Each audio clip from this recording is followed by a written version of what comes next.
Welcome to 108 news Telugu. ఈరోజు breaking news నుండి చూద్దాం. పాకిస్తాన్ ఆర్థిక పరిస్థితి అధ్వానంగా మారింది. ప్రస్తుతం పాకిస్తాన్ ఆర్థిక స్థితి తీవ్రంగా క్షీణించింది. ఇది పొరుగు దేశాలతో పోలిస్తే చాలా వెనుకబడినదిగా మారింది.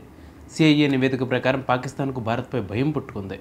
1993లో విడుదలైన సిఐఏ రహస్య నివేదిక ప్రకారం పాకిస్తాన్కు భారతదేశంపై భయం ఉందని, కాశ్మీర్ వివాదం కారణంగా రెండు దేశాల మధ్య యుద్ధం జరిగే అవకాశం ఉందని పేర్కొంది.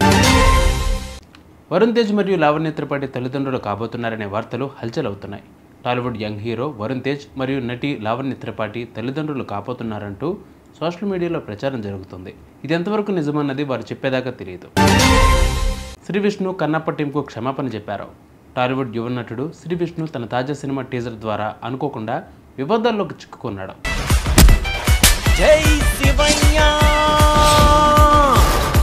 ఇటీవల విడుదలైన సింగిల్ టీజర్లోని కొన్ని సన్నివేశాలు కన్నప్ప టీంకు అభ్యంతరకరంగా అనిపించాయి. దీనిపై శ్రీ విష్ణు క్షమాపణ చెప్పారు.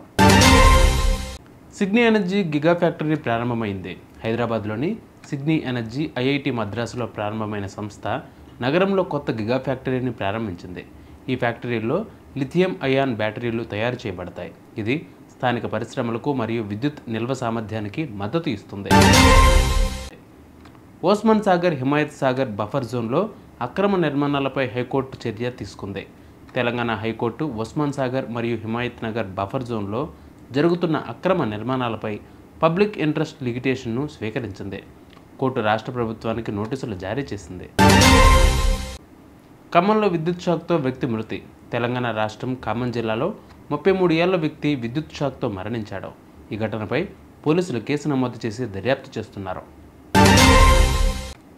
Gujarat Titans versus Sunrisers Hyderabad match ఈరోజు అహ్మదాబాద్లోని నరేంద్ర మోదీ స్టేడియంలో జరగనుంది.